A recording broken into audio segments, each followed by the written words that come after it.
Queen Isabella stood before the ornate mirror in her private chambers, her fingers trembling as she slipped the ancient emerald ring from her finger. The Thornfield emerald had been in the royal family for over 3 centuries, passed down from queen to queen, but today she felt compelled to hide it away. The ring held secrets that could shake the very foundation of the monarchy, and she knew that King Alexander's growing suspicions were becoming dangerous. The emerald caught the morning light streaming through the tall windows of Ravenshollow Castle, casting green shadows across the Persian rug. Isabella had discovered the truth about the ring just weeks ago while researching the family genealogy for the upcoming royal anniversary celebration. Hidden in the dusty archives of the castle's library, she found documents that revealed the ring's true origin. It wasn't a symbol of royal heritage as everyone believed, but rather evidence of a scandal that had been buried for generations. Her great-great-grandmother, Queen Victoria Thornfield, had not inherited the throne legitimately. The ring had been stolen from the rightful heir, a distant cousin who had been murdered to clear the path to the crown. The emerald ring was the only proof of this dark secret, engraved with symbols that told the true story of succession. If this information ever came to light, it would destroy the monarchy and everything the royal family had built over the centuries. Isabella carefully wrapped the ring in a silk handkerchief and placed it inside a small wooden box that had belonged to her mother. She had to keep it hidden until she could figure out what to do with this devastating knowledge. The weight of the secret felt heavier than the crown she wore during state ceremonies. As she closed the box, she heard footsteps approaching her chamber. King Alexander's voice echoed through the hallway as he spoke with his personal secretary about the day's schedule. Isabella quickly tucked the box into a drawer of her writing desk, her heart pounding. She had been married to Alexander for 15 years, but she had never kept such a monumental secret from him before. The door opened, and Alexander entered with his usual commanding presence. At 52, he still cut an impressive figure in his royal uniform, his silver hair perfectly styled, and his blue eyes sharp with intelligence. But, lately, those same eyes had been watching Isabella with growing curiosity and concern. "Good morning, my dear," Alexander said, approaching her with a slight smile. "You seem troubled lately. Is everything all right with the anniversary preparations?" Isabella forced a smile and turned to face him. "Everything is proceeding beautifully. Lady Catherine has been incredibly helpful with the arrangements. The guests are all confirmed, and the ceremony will be perfect." Alexander studied her face carefully. He had noticed changes in his wife's behavior over the past month. She had been distant, distracted, and unusually secretive. Isabella was typically very open about her thoughts and feelings, sharing every detail of her day with him during their evening conversations. But, recently, she had become evasive, often changing the subject when he asked about her activities. "I've noticed you've been spending a great deal of time in the archives," Alexander observed, sitting down in the velvet armchair near her desk. "The librarians tell me you've been requesting documents dating back centuries. What has captured your interest so thoroughly?" Isabella's chest tightened, but she maintained her composure.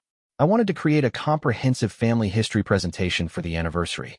I thought it would be meaningful to share our heritage with the guests, especially the international dignitaries who will be attending." It wasn't entirely a lie. She had started with that intention. But what she had discovered had changed everything. The anniversary celebration, which was meant to honor their family's long reign, now felt like a mockery of the truth. Alexander nodded, but his expression remained thoughtful. "That's a wonderful idea. I'd love to see what you've discovered about our ancestors. Perhaps we could review it together this evening?" "Of course," Isabella replied, though she knew she would have to create a sanitized version of the family history, omitting the damaging revelations about Queen Victoria Thornfield. "I'm still organizing all the information, but I should have something ready to show you soon." After Alexander left for his morning meetings, Isabella sat alone in her chamber, staring at the drawer that contained the hidden ring. She thought about Princess Catherine, Alexander's daughter from his first marriage, who would someday inherit the throne. Catherine was 28 years old, intelligent, compassionate, and deeply committed to serving the people. She deserved to know the truth about her family's legacy, but Isabella feared what that knowledge might do to her. The princess had been through enough tragedy in her life. Her mother, Alexander's first wife Queen Margaret, had died in a car accident when Catherine was only 16. The loss had devastated both father and daughter, and it had taken years for them to rebuild their close relationship. Catherine had dedicated herself to charitable work and royal duties, earning the love and respect of the people. She was everything a future queen should be. But Catherine was also known for her strong moral compass and her commitment to justice and truth. Isabella knew that if the princess learned about the ring and its implications, she would feel compelled to act on that knowledge, regardless of the consequences to the monarchy. Catherine would never be able to live with the lie, even if exposing the truth meant giving up her birthright and destroying the institution she had been raised to serve. Isabella spent the rest of the morning trying to focus on her regular duties, reviewing correspondence, meeting with her lady-in-waiting about charitable events, and approving menus for upcoming state dinners. But her mind kept returning to the ring hidden in her desk drawer. She felt like she was sitting on a time bomb that could explode at any moment. During lunch, she was joined by Lady Margaret Westfield, her closest friend and confidant. Margaret had been her lady-in-waiting for over a decade and knew Isabella better than anyone else in the castle. The two women had shared countless secrets over the years, supporting each other through the challenges of royal life. "You look pale, Isabella," Margaret observed as they sat in the small dining room adjacent to the Queen's chambers. "Are you feeling unwell? Perhaps you should see the royal physician." Isabella shook her head. "I'm fine, just tired from all the anniversary preparations. There are so many details to coordinate." Margaret studied her friend's face with concern. She had noticed the change in Isabella's demeanor over the past few weeks, but she hadn't wanted to pry. Royal life was stressful enough without added pressure from well-meaning friends. "You know you can tell me anything," Margaret said gently. "If something is troubling you, perhaps talking about it would help." Isabella was tempted to confide in Margaret, but she knew that sharing this secret would only burden her friend with the same terrible knowledge.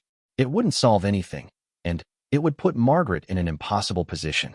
Some secrets were too dangerous to share, even with the people closest to you. "I appreciate your concern, but truly, I'm just overwhelmed with the celebration planning," Isabella insisted. "Once the anniversary is over, things will return to normal." But even as she said the words, Isabella knew that nothing would ever return to normal. The knowledge of the ring's true meaning had changed everything, and she could never go back to the innocent ignorance she had enjoyed before her discovery. She was trapped in a web of deception that grew more complex with each passing day.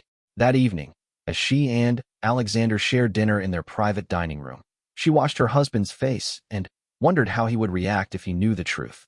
Alexander was a man of honor and integrity, but he was also deeply protective of the monarchy and the royal family's reputation.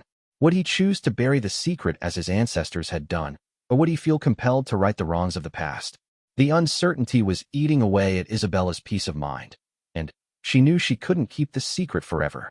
But, for now, the ring remained hidden in her desk drawer, a silent witness to a centuries-old crime that continued to cast its shadow over the present. 3 weeks had passed since Queen Isabella discovered the truth about the Thornfield Emerald, and the weight of the secret was becoming unbearable. She had barely slept, and her appetite had diminished significantly. The upcoming anniversary celebration, which should have been a joyous occasion, now felt like a countdown to disaster. Every time she looked at King Alexander or Princess Catherine, she felt the guilt of her deception pressing down upon her. The castle was bustling with activity as staff prepared for the grand celebration. Florists arranged elaborate displays throughout the staterooms, chefs planned elaborate banquets, and security personnel coordinated protocols for the numerous heads of state who would be attending. The anniversary would mark 60 years since Alexander's grandfather had taken the throne, making it one of the most significant royal celebrations in recent memory. Princess Catherine had thrown herself into the preparations with characteristic enthusiasm and attention to detail. She worked closely with the event coordinators, reviewing every aspect of the ceremony to ensure it would honor the family's legacy appropriately. Isabella watched her stepdaughter's dedication with a mixture of pride and heartbreak, knowing that Catherine's efforts were based on a false understanding of their family's history. "Mother Isabella," Catherine said, using the affectionate title she had adopted years ago, "I've been thinking about the historical presentation you're preparing. Would you like me to help with the research? I have some free time this afternoon, and I'd love to learn more about our ancestors." Isabella's stomach clenched at the offer. Catherine's genuine enthusiasm made her feel even worse about keeping the secret. "That's very kind of you, dear, but I have everything well in hand. The research is nearly complete." Catherine smiled warmly. "You've been working so hard on this project. I can see how much it means to you. Father mentioned that you've been spending countless hours in the archives." It's important to me that we present our family's story accurately, Isabella replied, the irony of her words not lost on her. Our heritage is something to be treasured and shared with pride. Meanwhile, King Alexander's suspicions about his wife's behavior continued to grow. He had begun making discreet inquiries about Isabella's activities, speaking with castle staff, and reviewing security reports to understand what was troubling her. Alexander loved his wife deeply, but he was also a king who understood the importance of being aware of potential threats to the monarchy, even when they came from within the royal family itself. His personal secretary, Lord William Hartwell, had served the royal family for 30 years and was one of Alexander's most trusted advisors. During their weekly private meeting, Alexander decided to voice his concerns about Isabella's recent behavior. "William, I need your honest assessment of the Queen's recent activities," Alexander said, sitting behind the massive oak desk in his private study. "I'm concerned about her emotional state, and I want to ensure she's not under any kind of stress or pressure that I'm not aware of." Lord Hartwell shifted uncomfortably in his chair. He was loyal to both the king and queen, and he didn't want to betray Isabella's privacy. However, his primary duty was to the crown and to Alexander's well-being. "Your Majesty, I have noticed that Her Majesty has been spending considerable time in the archives, as you mentioned. She has also had several private meetings with the head librarian, Dr. Samuel Morrison, requesting access to historical documents that are typically restricted." Alexander raised an eyebrow. "Restricted documents? What kind of materials?" "Records from the 18th and 19th centuries, particularly documents related to succession and inheritance laws." Dr. Morrison mentioned that she seemed particularly interested in materials from Queen Victoria Thornfield's reign. This information deeply troubled Alexander. Queen Victoria Thornfield was a sensitive topic in royal circles because her reign had been marked by several controversies and unexplained disappearances of potential heirs. The official history books glossed over these details, but Alexander was aware that there had been questions about the legitimacy of her claim to the throne. "Has the Queen requested any specific documents or artifacts?" Alexander asked. Dr. Morrison mentioned that she asked to examine several pieces of jewelry from that era, including detailed records about their provenance and significance. She also requested genealogical charts that traced the family lineage back several centuries. Alexander felt a chill run down his spine. He began to suspect that Isabella had discovered something significant about their family's past, something that was causing her obvious distress. He made a mental note to review the restricted archives himself to understand what his wife might have found. That evening, Alexander decided to approach Isabella directly about his concerns. He found her in their private sitting room, staring out the window at the castle gardens where workers were setting up pavilions for the anniversary celebration. "Isabella, I'd like to speak with you about something important," Alexander said, taking a seat beside her on the sofa. She turned to look at him, and he was struck by how tired and fragile she appeared. "What is it, darling? I'm worried about you. You've seemed troubled for weeks now, and I can see that something is weighing heavily on your mind. As your husband, I want to help you with whatever burden you're carrying." Isabella's eyes filled with tears, and for a moment, Alexander thought she might confide in him. But then, she composed herself and forced a smile. "I'm just overwhelmed with the anniversary preparations. There's so much pressure to make everything perfect, especially with all the international attention the celebration will receive." Alexander reached out and took her hand. "My dear, you've organized dozens of state functions over the years. This feels different. Please, trust me with whatever is troubling you." Isabella pulled her hand away gently. "I appreciate your concern, but, truly, everything is fine. Once the celebration is over, I'll be back to my normal self." Alexander studied her face, noting the way she avoided his eyes and the tension in her shoulders. He knew his wife well enough to recognize when she was being evasive, but he also understood that pushing too hard might make her retreat further. The next morning, Alexander made a decision that would change everything. He contacted Dr. Morrison and requested a private meeting in the archives. He wanted to see exactly what documents Isabella had been studying, hoping that understanding her research would give him insight into her distress. Dr. Morrison, a scholarly man in his 70s who had served as the royal librarian for over 4 decades, met Alexander in the restricted section of the archives. The room was lined with ancient volumes and climate-controlled cases containing priceless documents and artifacts. "Your Majesty, I must say that Her Majesty's research has been quite extensive," Dr. Morrison said as he led Alexander to a table covered with old documents. She has examined materials that haven't been requested by anyone in decades. Alexander picked up one of the genealogical charts that Isabella had studied. It traced the royal lineage back to the 1700s, with detailed notes about succession laws and inheritance rights. As he examined the chart more closely, he noticed several discrepancies and annotations that raised questions about the legitimacy of Queen Victoria Thornfield's claim to the throne. Dr. Morrison, what can you tell me about these annotations? Alexander asked, pointing to notes written in the margins of the genealogical chart. Those were made by previous royal historians who had questions about certain aspects of the succession. Dr. Morrison explained carefully. There were some unexplained circumstances surrounding Queen Victoria's ascension to the throne, including the mysterious disappearance of a potential rival claimant. Alexander felt his pulse quicken. What kind of unexplained circumstances? Dr. Morrison hesitated, clearly uncomfortable with the direction of the conversation. Your Majesty, these are sensitive historical matters that have been the subject of speculation for centuries. Without concrete evidence, it would be inappropriate for me to make accusations about past monarchs. I'm not asking you to make accusations, Alexander said firmly.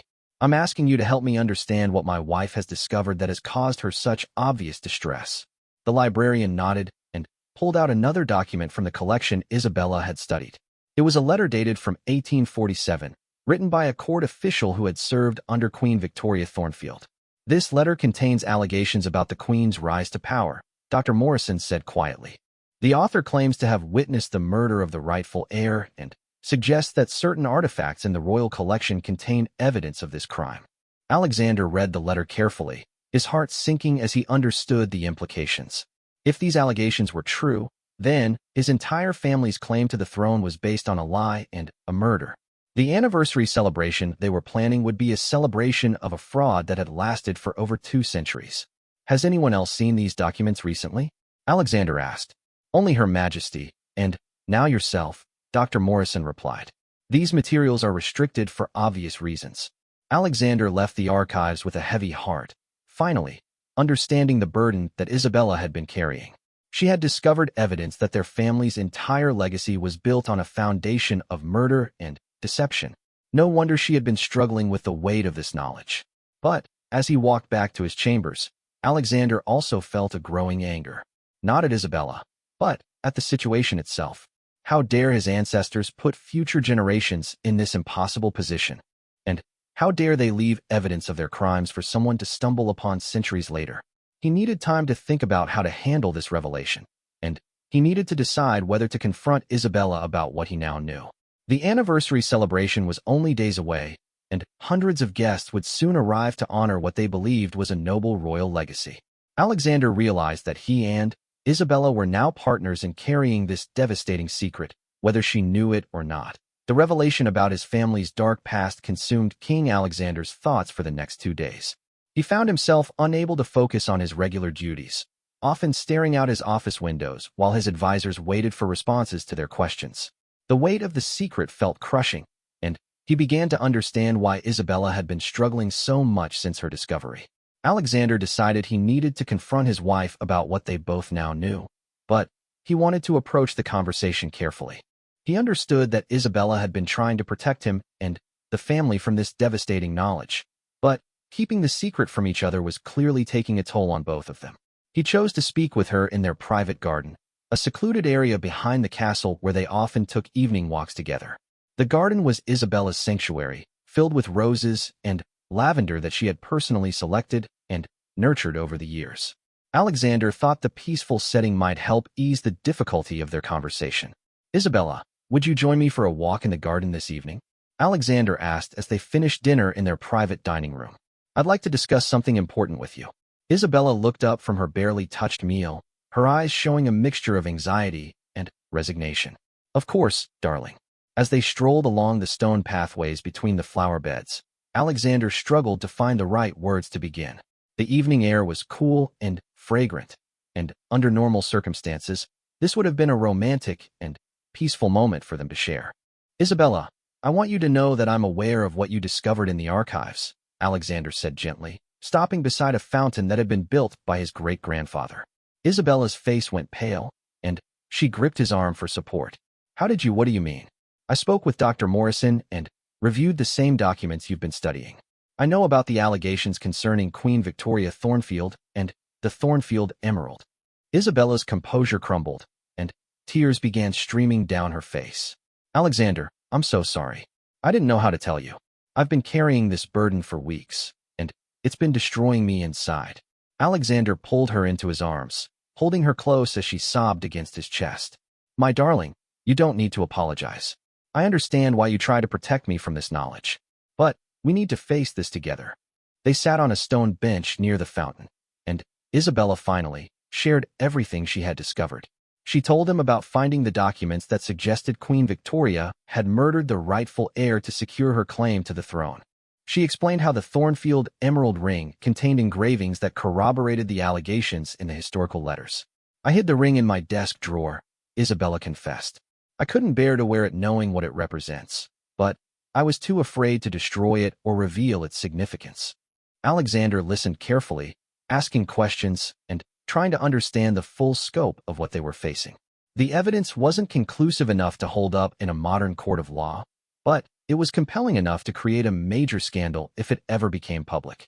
What do you think we should do? Isabella asked, looking at her husband with hope that he might have a solution to their impossible situation. Alexander was quiet for several minutes, considering their options. They could continue to hide the evidence and live with the secret, as their ancestors had done. They could reveal the truth and face the consequences, which would likely mean the end of the monarchy and their family's disgrace. Or they could try to find a middle ground that acknowledged the past without destroying the present. I think we need more time to consider our options carefully, Alexander said finally. The anniversary celebration is in 3 days, and we have obligations to our guests and to the country. After that, we can decide how to handle this revelation. Isabella nodded, feeling some relief at finally sharing the burden with her husband. Do you think we should tell Catherine? This question troubled Alexander deeply. His daughter deserved to know the truth about her heritage, but he also wanted to protect her from the pain and moral conflict that this knowledge would bring. Not yet, Alexander decided. Let's get through the anniversary first, and then we'll figure out how to approach Catherine and the rest of the family. The next day, Princess Catherine arrived at the castle after completing a week-long tour of charitable organizations in the northern provinces. She was excited about the anniversary celebration and eager to see her father and stepmother. Catherine had always been close to Isabella, who had provided the maternal guidance and support she needed after losing her biological mother. Catherine noticed immediately that both her father and Isabella seemed strained and distant. During their family dinner that evening, she tried to engage them in conversation about the upcoming celebration, but their responses were distracted and forced. Is everything all right? Catherine asked, looking back and forth between her father and stepmother. You both seem troubled about something. We're just feeling the pressure of hosting such an important event, Alexander replied, avoiding his daughter's perceptive gaze. There are many details to coordinate, and we want everything to be perfect for our guests. Catherine wasn't convinced by this explanation. She knew her father and Isabella well enough to recognize when they were keeping something from her. Both were experienced in handling royal functions and had never seemed stressed by event planning in the past. After dinner, Catherine decided to seek out Isabella privately. She found her stepmother in her sitting room, working on correspondence for the anniversary celebration. Mother Isabella, I'd like to speak with you about something, Catherine said, settling into the chair across from Isabella's desk. Of course, dear. What's on your mind? I'm concerned about you and father. I can see that you're both dealing with some kind of stress or worry, and I want to help if I can. Isabella looked at Catherine's earnest face and felt her heart break a little more. Catherine was such a good person, so committed to her family and her royal duties. The thought of burdening her with the knowledge about their family's dark past seemed cruel. You're very perceptive, Catherine, but there's nothing you need to worry about. Your father and I are handling some private matters, but everything will be fine. Catherine leaned forward, studying Isabella's expression carefully. Does this have something to do with the family history research you've been doing? Father mentioned that you've been spending a lot of time in the archives. Isabella's heart skipped a beat. She had hoped that Catherine wouldn't make the connection between her research and their current distress. The research has been quite intensive, Isabella said carefully. I've learned a great deal about our family's past that I hadn't known before. That's wonderful, Catherine said with genuine enthusiasm. I'd love to hear about what you've discovered. Our family's history is so rich and fascinating. Isabella forced a smile. I'm still organizing all the information. Perhaps after the anniversary celebration, we can sit down together and I can share some of the more interesting stories I've uncovered. But Catherine's curiosity was now fully aroused. She had inherited her father's intelligence and her mother's intuitive nature, and she sensed that there was something significant about Isabella's research that was being kept from her. That night, Catherine lay awake thinking about her conversation with Isabella. Something about her stepmother's responses had felt evasive, and Catherine couldn't shake the feeling that whatever Isabella had discovered in the archives was the source of the tension she had observed in both her parents. The next morning, Catherine made a decision that would change everything. She went to the archives and requested to speak with Dr. Morrison about the research that Queen Isabella had been conducting. Your Highness, I'm not sure it would be appropriate for me to discuss Her Majesty's private research with you, Dr. Morrison said hesitantly. Dr. Morrison, I'm concerned about my parents' well-being, Catherine said firmly. I can see that they're both struggling with something, and I believe it's related to whatever Mother Isabella discovered in her research. As the heir to the throne, I think I have a right to know about any historical discoveries that might be affecting my family. Dr. Morrison considered her request carefully. Catherine was known for her integrity and wisdom, and she would indeed inherit the throne someday. Perhaps it would be better for her to understand the situation now rather than discover it unexpectedly later. Very well, Your Highness. But I must warn you that what Her Majesty discovered is quite disturbing and could have significant implications for the royal family. Catherine listened intently as Dr. Morrison explained about the documents and artifacts that Isabella had studied.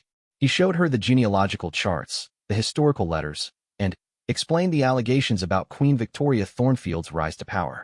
As Catherine absorbed this information, she felt a mixture of shock, anger, and profound sadness.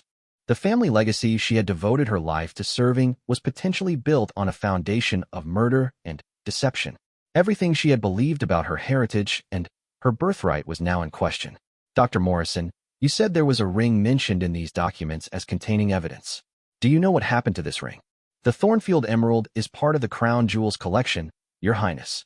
It's traditionally worn by the Queen Consort during important ceremonies. Catherine's mind raced as she made the connection. Isabella had been wearing the Thornfield Emerald at all major royal events for years.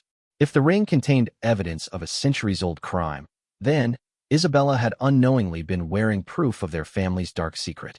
Catherine thanked Dr. Morrison for his time and left the archives with her mind spinning. She now understood why her father and Isabella had been so distressed, but she also felt hurt and angry that they had tried to keep this discovery from her. As the future queen, she believed she had a right to know the truth about her family's history, regardless of how painful that truth might be. She made her way to Isabella's chambers, determined to confront her stepmother about what she had learned. Catherine knew that this conversation would be difficult, but she couldn't pretend ignorance now that she knew the truth. When she knocked on Isabella's door, she heard her stepmother call out permission to enter. Catherine found Isabella sitting at her writing desk, working on place cards for the anniversary dinner. Mother Isabella, we need to talk, Catherine said, her voice carrying an edge that made Isabella look up sharply. What is it, dear? I know about Queen Victoria Thornfield. I know about the murder allegations and the evidence contained in the Thornfield emerald ring. Isabella's face went ashen, and the pen slipped from her fingers. She had dreaded this moment, but she had hoped to have more time to figure out how to approach Catherine with the truth. Catherine, please sit down. We need to discuss this properly. But Catherine remained standing, her emotions running high. How long have you and Father known about this? How long have you been keeping this secret from me? The confrontation that Isabella and Alexander had both feared was about to unfold, and there was no way to avoid it now. The tension in Isabella's chamber was palpable as Catherine stood waiting for an answer, her hands clenched at her sides, and her eyes blazing with a mixture of hurt and anger. Isabella had never seen her stepdaughter look so betrayed, and the sight broke her heart. Catherine, please try to understand, Isabella began, rising from her desk chair. I discovered this information only a month ago, and your father learned about it just 2 days ago. We've been struggling with how to handle this revelation. So you decided to handle it by keeping me in the dark? Catherine's voice was sharp with pain. I'm the heir to the throne, Mother Isabella. This affects my future more than anyone else's, and You chose to exclude me from the decision about what to do with this knowledge. Isabella moved toward Catherine, hoping to calm her, but the princess stepped back. Catherine, we were trying to protect you. We know how this discovery would affect you, and we wanted to have a plan before. Protect me? Catherine interrupted, her voice rising. From what? From the truth about my own family? From understanding what my inheritance actually represents? The doors suddenly opened, and King Alexander entered the room, having heard Catherine's raised voice from the hallway. He took in the scene immediately.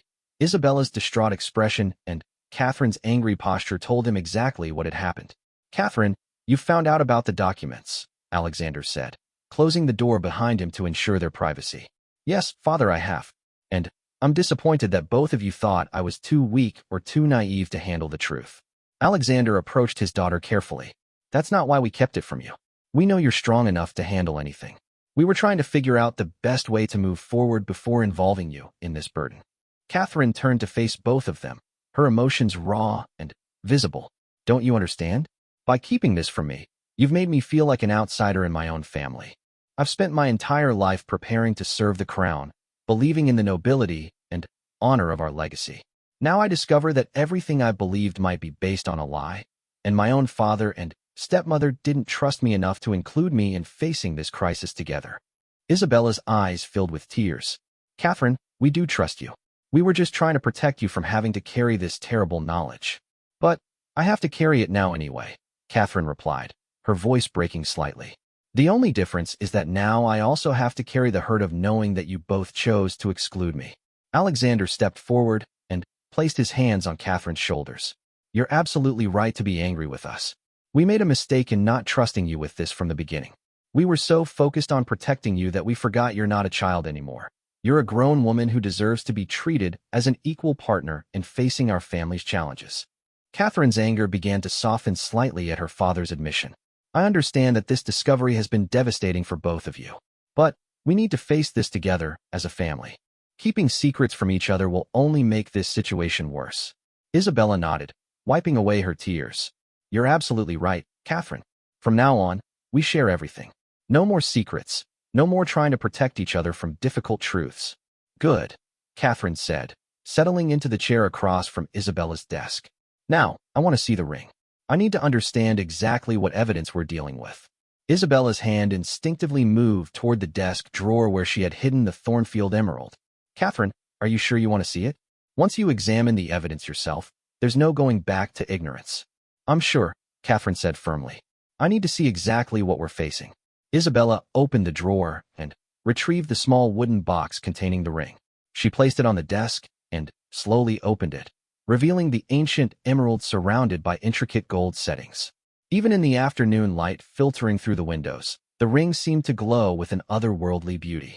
Catherine picked up the ring carefully, turning it over in her hands to examine the engravings that Isabella had discovered. Using a magnifying glass that Isabella provided, she studied the symbols and markings that told the story of Queen Victoria Thornfield's crimes. These markings, Catherine said quietly, they're definitely not decorative. They tell a specific story. Dr. Morrison helped me decipher them, Isabella explained. The symbols represent the murder of the rightful heir and Queen Victoria's theft of the crown. It's as if someone wanted to ensure that the truth was preserved, even if it was hidden. Catherine set the ring down and looked at both her parents. So what are our options? We can't pretend this doesn't exist, but we also can't ignore the consequences of revealing it. Alexander sat down in the remaining chair, and the three of them formed a small circle around the desk. I've been thinking about this constantly since I learned the truth. We have three basic choices. We can continue to hide the evidence as our ancestors did. We can reveal everything and face the consequences, or we can try to find some middle ground. What kind of middle ground? Catherine asked. We could acknowledge the historical uncertainty about Queen Victoria's reign without specifically revealing the evidence of murder, Alexander suggested. We could commission an independent historical review that would examine the entire period objectively. Isabella shook her head. But that feels like a half measure that doesn't really address the moral implications of what we know. Catherine was quiet for several minutes, considering their options carefully. Finally, she spoke. I think we need to understand something important about this situation. The crimes were committed over 2 centuries ago by people who are long dead. We can't undo what happened, and we can't bring justice to the victims. That's true, Alexander agreed. But we also have a responsibility to the truth and to the people we serve. Yes, but we also have a responsibility to the thousands of people who depend on the monarchy for stability and continuity, Catherine continued. If we reveal this information, we're not just destroying our own family. We're potentially destabilizing the entire country. Isabella looked at Catherine with surprise. Are you suggesting that we should keep the secret? I'm suggesting that we need to think carefully about the consequences of our actions, Catherine replied. The people who would be hurt most by revealing this information are innocent. Our staff, the charities we support, the communities that depend on royal patronage. None of them deserve to suffer because of crimes committed centuries ago. Alexander studied his daughter's face, seeing a wisdom and maturity that reminded him of her mother. What do you think we should do? Catherine picked up the ring again, holding it up to the light. I think we should make a decision together about what to do with this evidence. But, whatever we decide, we need to be united in our choice. We can't let this secret destroy our family from within. The anniversary celebration is tomorrow, Isabella pointed out.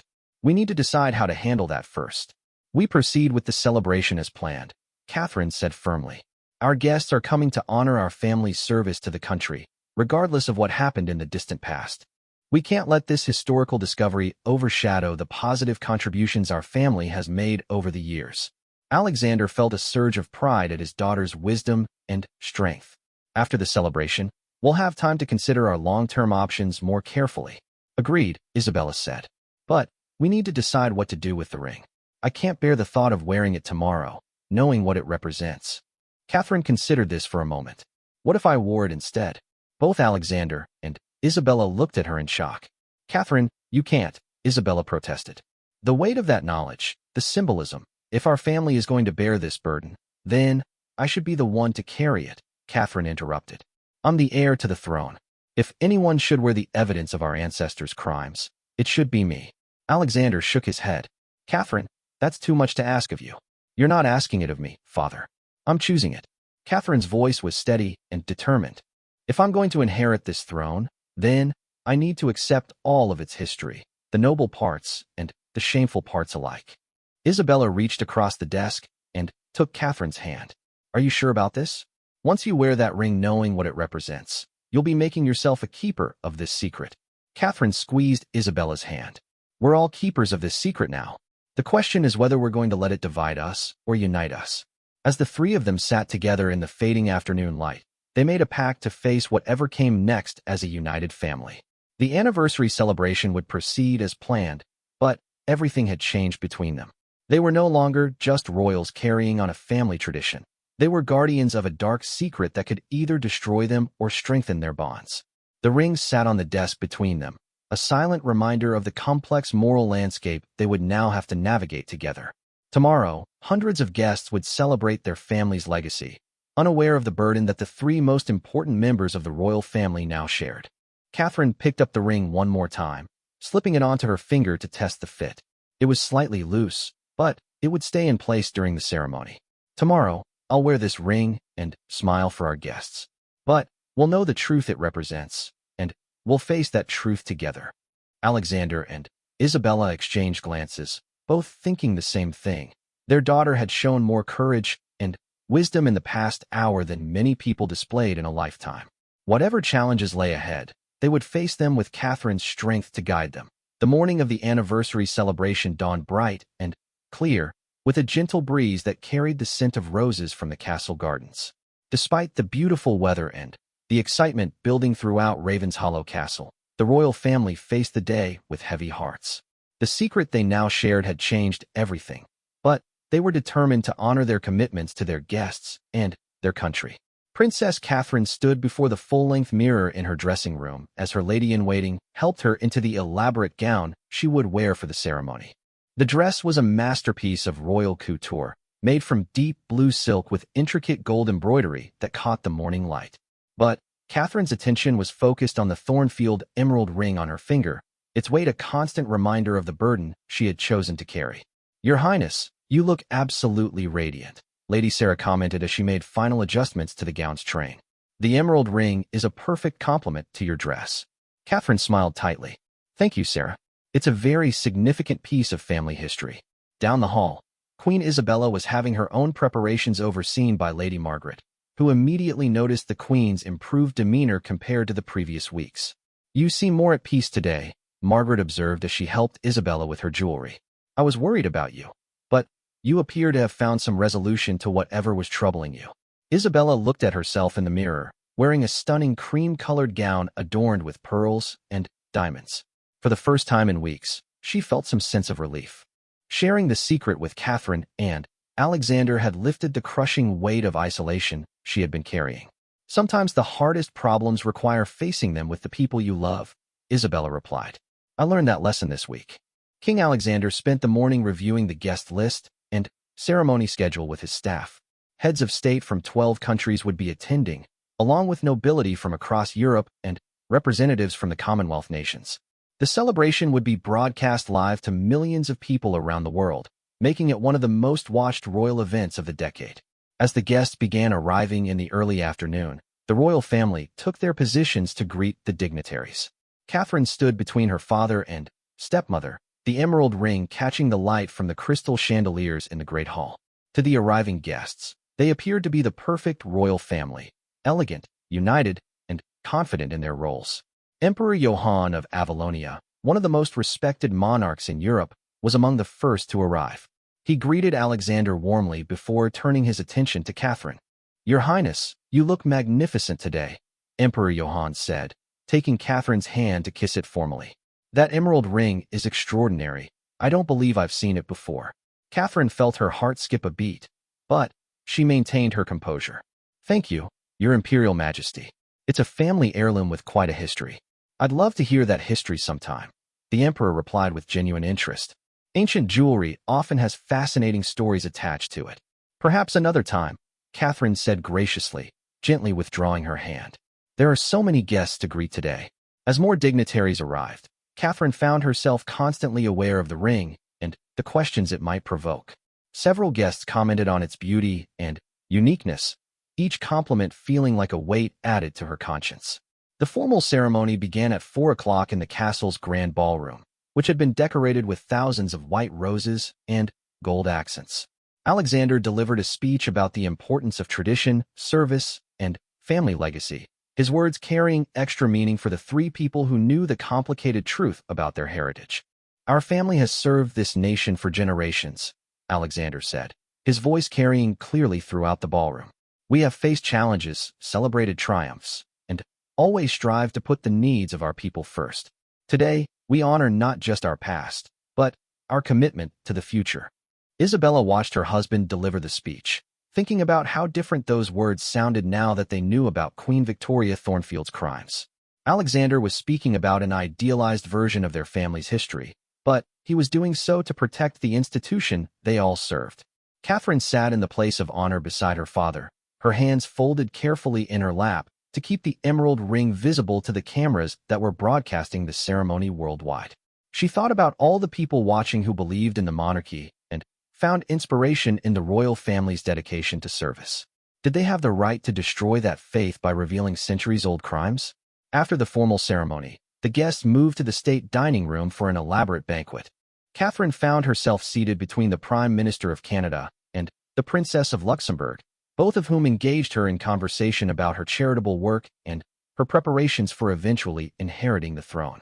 "You seem very thoughtful today, Your Highness," the Princess of Luxembourg observed during the soup course. "Is the weight of such occasions difficult to bear?" Catherine considered the question carefully before responding.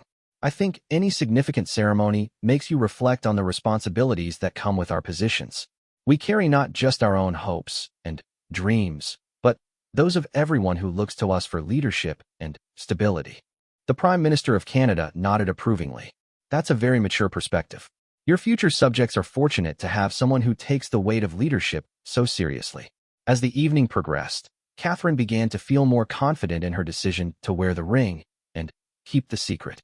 She watched the faces of the guests around her, diplomats, charity leaders, military officials, and citizens who had been honored for their service to the community. All of them seemed to draw strength and inspiration from the royal family's presence and the continuity that the monarchy represented. During the dancing portion of the evening, Catherine partnered with several of the visiting dignitaries, including a young prince from a neighboring kingdom who had been a friend since childhood. As they waltzed around the ballroom, he commented on how poised and confident she seemed. "You've really grown into your role as heir," Prince Michael said as they moved gracefully across the dance floor. "I remember when we were children, you used to worry constantly about making mistakes or disappointing people. I've learned that perfection isn't the goal," Catherine replied thoughtfully. "The goal is to serve with integrity and to make the best decisions you can with the information you have." "That's very wise," Michael said. "Your parents must be proud of the woman you've become." Catherine glanced over at Alexander and Isabella, who were also dancing nearby. They caught her eye and smiled, and she felt a surge of love and gratitude for both of them. Despite the difficult revelation they were all facing, they had chosen to support each other rather than let the secret divide them. As the evening wound down and the guests began to depart, the royal family stood together to bid farewell to their visitors. Many of the departing dignitaries commented on what a successful and meaningful celebration it had been, and several mentioned how impressed they were with Catherine's poise and maturity. "Your Highness, it has been an honor to celebrate your family's legacy today," the ambassador from France said as he prepared to leave. "Your family represents the very best of royal tradition and service." After the last guest had departed and the staff had begun cleaning up from the celebration, Alexander, Isabella, and Catherine gathered in the king's private study to reflect on the day's events. "How do you feel about wearing the ring today?" Isabella asked Catherine gently. Catherine looked down at the emerald, which seemed to glow even in the dim light of the study. "It was difficult at first, but as the day went on, I began to see it differently. This ring is part of our family's story, both the shameful parts and the redemptive parts. By wearing it, I was acknowledging that we can't escape our history, but we can choose how to move forward from it." Alexander poured 3 glasses of brandy and handed them to his wife and daughter. "I want to propose a toast," he said, raising his glass, "to facing the truth together and to choosing our future with wisdom and courage." They clinked glasses and drank, each of them feeling the weight of their shared secret, but also the strength that came from bearing it together. "So what happens now?" Isabella asked. Catherine set down her glass and considered the question carefully. "Now we continue to serve our people to the best of our ability. We use what we've learned to make sure that the mistakes of the past are never repeated. And we remember that our family's true legacy isn't defined by what happened centuries ago, but by what we choose to do with the time we've been given." Alexander nodded approvingly.